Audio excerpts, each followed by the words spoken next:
Good evening. My name is Roger Newman, and I started hanging around a group called FaithWorks about a year ago, and it's a pretty inspiring group. And I've been introduced to a number of people that you could say need a little help from time to time. And I've been introduced to Kristin Lang and her family, really quite an amazing family, as they've endured a great deal of difficulty. So I've been kind of given the task to see what I could do to help the Lang family out. And recently we just did some repair on her cars, and we're also got it on our hit list to see if we might be able to improve the trailer that she's living in by finding her another place that's got one more bathroom and another bedroom in it. And we're out at Woodlands Estate, a trailer park out by Addison Oaks, and it's kind of nice out here, and she'd like to stay. I'm looking forward to introducing the Lang family to you. Well, my name is Kristin Lang. I have 3 children. I have a daughter who's 16, my son who's 12, and Blake who's 10, and we've been going through a lot of medical stuff with Blake. Even though he's 10 years old, he has been having 33 surgeries. Sorry. He's been in remission for leukemia. He's had the heart surgeries. He's had a little axio, which was a terminal surgery that we had corrected in Philadelphia, and traveling back and forth, things are really expensive and hard. So upon that time, my furnace stopped working in the wintertime. And I reached out to FaithWorks and spoke to Bill Papino. And he came out to my house, and it wasn't an interview. It was more so a lesson because there's times I want to give up, and hearing his words and hearing him talk to me and telling me that everything happens for a reason, even though it's hard every day, not knowing what's going to happen with Blake or my other kids. And he was going to look into getting us a furnace and to keep them warm. So he did that, and when he came out to my house, he said, "Where are you sleeping?"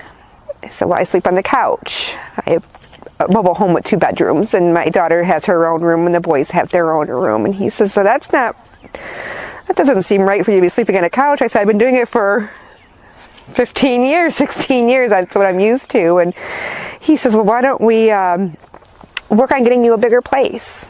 And I said, "Okay, I've never heard those words."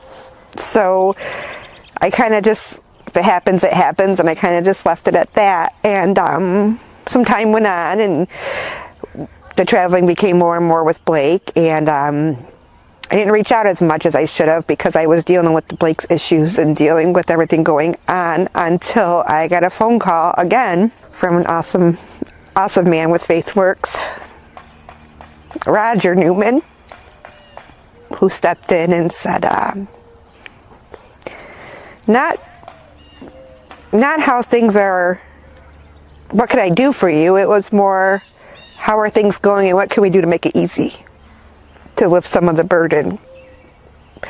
What do you say to somebody who tells you that? You don't think it can happen, because how is this burden going to get lifted? How is anything going to get lifted? How are my bills going to get paid? How am I going to get back and forth to Philadelphia with Blake and traveling with 3 kids? I'm a single mom working a part-time job. I've been fired twice because I got to deal with his medical issues. So meeting him, he came out and he says, "Well, I hear you have a trip going on to Philadelphia." I said, "Yeah, I got to take Blake back out there," and this was just past couple weeks. And I said, "I'm going to get a rent-a-car because my car is not safe to drive." And he says, "No, you're going to take your car." "No, I'm not taking my car. Are you crazy? It's not going to make it." And he says, "No, we're going to get your car fixed." "You're going to fix my car? How do you have money to fix my car? I mean, you guys are telling me you're going to get me to a house. What's going on here? I don't understand." And sure enough, my car was fixed. That took off so much to get him where he needs to be and get my kids there in a car that I can take, my own car, not pay $700-800.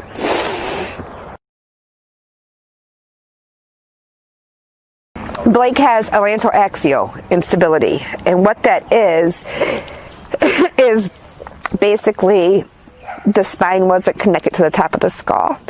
There was nothing holding it in place. It's common for Down syndrome, but it's not common for Down syndrome, if that makes any kind of sense. It's really strange, but they don't do the surgeries out here for it. They're not experienced with it. They can try it, but do you put your child's life in someone that can just gonna try it?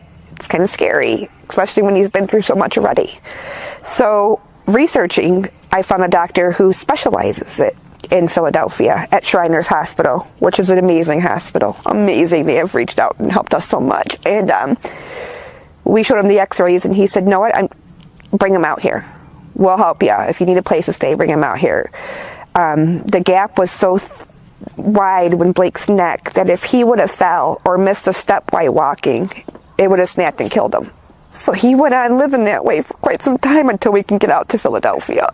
So he had the surgery last February, and he's still healing from it. We still go back out every 3 months for the healing process, and he has some bladder issues where he's not potty trained, and there's a chance that he might be 1% of the children who has, I'm not sure of the name, so I can't quote me on it, but it's in the spinal cord, which will cause problems. They don't know if it can be fixed. He has a sedated MRI coming up. I have to schedule for him here, and then he goes back to Philadelphia in 3 months. But we went out there because that doctor specialized in it, so it was the best place for him to go. So we've tried Children's, We Love U of M, we've always gone there, but again, they weren't 100% convinced me that they can do it. And there's so many risks. You're going into the spine, you're going into the back of the skull. So they took out 9 of his ribs and infused this gap because it was so dangerous for him to even be out and about with that. He couldn't play sports. He couldn't be a kid. He was stuck at home on the couch. You were fragile with him. He couldn't do anything, and now he's wrestling. I mean, he wasn't supposed to walk past 2 because he had so many issues, and they didn't think he would walk. He wasn't a walker for quite some time. He took a rough patch, and a lot of my other kids took a back seat to it all because they had to witness it all. So it's made them the person that they are, which I'm very grateful. But I still ask God, why? You always want to know why it happens to you. Why a single mom who doesn't make any money? Why does something like this happen? But then talking to Roger, and he says, you don't ask the questions why, you take it. And you learn from it, and it makes you the person that you are. And he reminds me that you're a great mom. And I don't hear those words very often. At all do I hear I'm a great mom. So to hear that from somebody is huge.